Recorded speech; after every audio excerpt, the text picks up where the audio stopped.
आप अपने आसपास देखो, हर एक चीज हर एक सेकंड चेंज हो रही है। फिर चाहे वो ये गाड़ी की स्पीड हो या फिर गाड़ी का एंगल या फिर इस गाड़ी के अंदर का फ्यूल। उस समय पे हमारे पास जो भी मैथ्स थी वो सिर्फ सिंपल चीजों को ही मेजर कर पाती थी, जैसे एरिया या फिर एक कांस्टेंट लेंथ, पर वो ऐसी चेंजिंग क्वांटिटीज को मेजर नहीं कर पाती। तब हमें रियलाइज हुआ कि हमें एक ऐसे मैथ्स की जरूरत है जो इन कॉन्स्टेंटली वेरिंग चीजों का हिसाब किताब रख सके। मैथमेटिशियंस ने इस प्रॉब्लम का बहुत ही यूनिक आइडिया निकाला। समझो ये गाड़ी है, ये गाड़ी 40 किलोमीटर ट्रैवल करती है लेट्स से 1 घंटे में, तो इसकी average speed total distance divide by total time के हिसाब से 40 किलोमीटर पर आवर होनी चाहिए।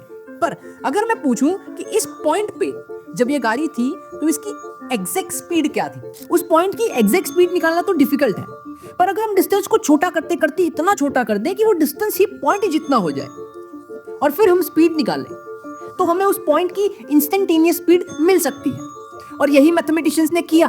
देखो ये जो बड़ा सा डिस्टेंस है इसे हम लोग छोटे छोटे गैप्स में तोड़ रहे हैं। इस एक गैप में हम मान लेते हैं कि dx जितना विड्थ है या dx जितनी लेंथ है।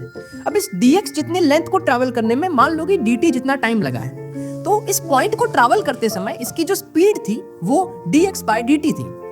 अब अगर हमें इस पॉइंट की एग्जैक्ट स्पीड चाहिए तो हमें इस dx को बहुत छोटा लेना पड़ेगा सो दैट हम इसकी एक्यूरेट स्पीड पता कर पाए। तो किसी भी वेरी करती हुई चीज को हम पकड़े और उनको छोटे छोटे पार्ट्स में तोड़ के उनके एक इंस्टेंट का बिहेवियर समझे।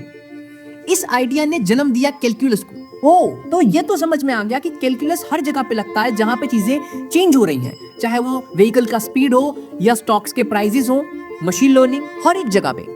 पर क्या आपको ये पता है कि कैलकुलस दिया किसने? कमेंट्स में बताओ।